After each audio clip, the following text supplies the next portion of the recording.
Se você quer melhorar o freio do seu carro e quer fazer um upgrade, fica ligado nesse vídeo que eu vou mostrar para você os pontos que você tem que ficar atento e quais as melhorias que você pode fazer para ter um freio melhor.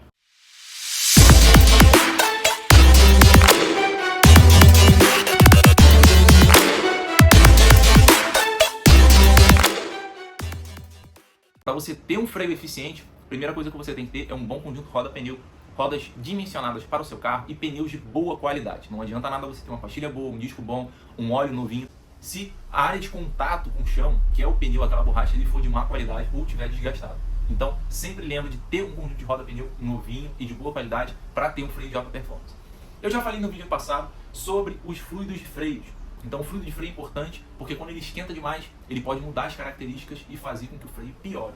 Só que acontece, o fluido, ele sai do seu pé, vamos dizer assim, e tem que chegar na roda. Para chegar na roda, ele faz um percurso. Então, quando você bota o pé no freio, você empurra o cilindro mestre, essa força que você faz é ampliada pelo hidrovácuo. Atualmente, nesse meio do caminho ali, a gente tem o módulo do ABS e depois ele vai em direção à roda. No carro, a gente tem peças que são fixas, porém a roda ela fica se movimentando separada da carroceria.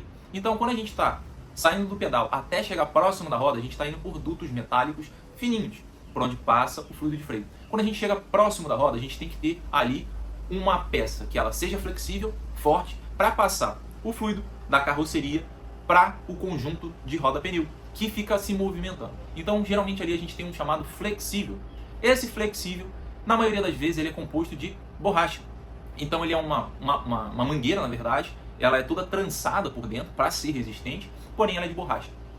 E qual o problema, ou por que esse flexível não atende um freio de alta performance?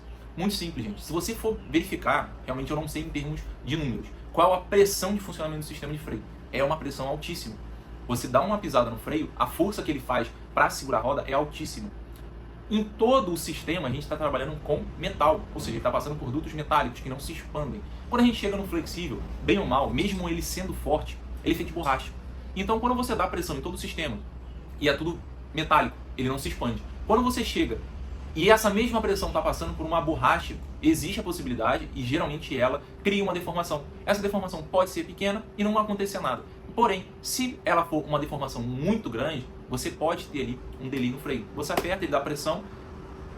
Com essa pressão, a borracha expande, teu pé ainda desce mais um pouquinho, porque você está compensando essa expansão da borracha ali. Ou seja, ela está acumulando fluido numa parte que teoricamente só deveria passar. Quando a gente fala de freio de alta performance, a gente quer melhorar tudo.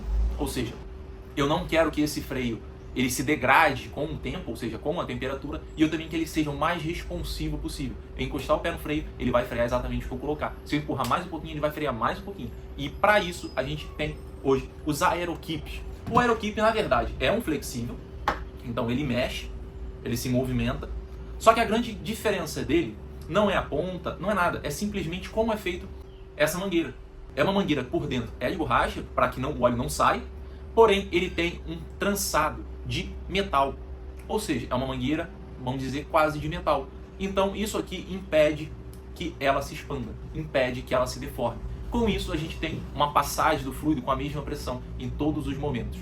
Quando a gente pega um freio de alta performance desses carros, hipercarros, todos eles já vêm com esse tipo de freio, porque eles já sabem que existe uma pressão absurda e vale a pena você investir numa peça dessa de fábrica para manter aquele freio o melhor possível. Quando a gente está falando de carros normais, comuns, do dia a dia, é o custo-benefício. Para fabricante, não vale a pena você botar um aerokeep, que vamos botar lá 4 pecinhas dessa aqui, é na faixa de R$1.000 para lá. No carro que, teoricamente, aquele freio já é o suficiente. Porém, como a gente hoje em dia tem vários métodos de aumento de potência, de melhora disso, melhora naquilo, acaba que quando a gente melhora a potência do nosso carro, a gente aumenta a performance do nosso carro, ele vai andar mais. E tendo isso, às vezes, a gente tem um freio que é menos do que aquele carro pede. Então, se a gente tem um carro de 200 cavalos e ele vai para 400, a gente dobrou a potência, mas o freio é igual. Então, não adianta nada você acelerar muito, se quando você precisar frear, você for direto e morrer. Então, vamos lá. Se você tem um carro de alta performance, você tem que ter todos os conjuntos melhorados. Se você aumentou a potência do motor, você tem que melhorar a suspensão, você tem que melhorar o freio, você tem que botar um pneu bom. Então, se você não fizer um desses, é lógico que às vezes andando dentro da cidade você não vai sentir diferença nenhuma. Mas quando você realmente precisar ter o carro na tua mão, você pode não ter, e essa pode ser a diferença da sua vida e da sua morte. Então, quando você fizer um melhoramento no motor, lembre-se de que aquilo ali é um conjunto, tem que ter mais coisa. Eu vou fazer o upgrade completo no meu carro. Eu vou melhorar o fluido de freio, vou tirar todo o fluido antigo, que é o 4SL, vou botar o 5.1, que aguenta mais temperatura, continuando com as mesmas características. Vou colocar os aerokeeps. Geralmente o pessoal coloca às vezes mais na frente do que a traseira. Eu, como tenho toque, eu vou botar os 4. Porém, se você colocar na frente, você já vai ter uma melhora muito grande no desempenho do seu carro. Porque o freio, ele funciona mais na frente. Então, se a gente for ver o disco de freio na frente, ele é maior. Se a gente for ver a pastilha de freio na frente, ele é maior. Se a gente for ver, às vezes, alguns carros, ele tem disco na frente e tambor atrás, porque ele freia mais na frente. O peso está mais na frente.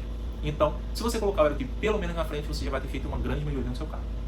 Então, a grande diferença desse flexível, que é o aerokeep que a gente chama, para um flexível normal, é basicamente a deformação dele. Esse daqui praticamente não vai ter deformação nenhuma, sendo que o de borracha, ele pode ter uma deformação, não estou dizendo que vai, ele pode, e geralmente ele tem uma deformação bem pequenininha. Porém, isso daqui aumenta a eficiência, principalmente no fato de ele não se expandir e o óleo passar com a mesma pressão direto para a pinça, ele não vai se deformar no meio do caminho. Então, se você quer melhorar o freio do seu carro, primeira coisa, troque o fluido de freio para um fluido novo, e é lógico, dependendo da especificação. Se for trocar logo, e se for gastar um dinheiro com isso, a gente já bota o 5.1, que é o melhor que tem nos dias atuais. Lembrando que tem que fazer a limpeza completa do sistema. A aerokeep, para você ter uma frenagem 100% responsiva, a partir do momento que você botou o pé no freio, esse óleo foi direto para a pinça e aí vai frear, não vai ter nenhuma variação nesse meio do caminho, e também vai evitar possíveis explosões aqui, perdendo completamente fluido. E mais para frente, a gente vai falar sobre pastilhas de freio e discos de freio. Então, se você está curioso para saber sobre upgrade de freio, se você quer fazer um serviço desse, ou se você gosta do nosso conteúdo, segue a gente nas redes sociais, segue a gente no Instagram, que tem bastante conteúdo todo dia. Não esquece de se inscrever no canal e segue, que daqui a pouco eu vou falar sobre pastilhas e discos.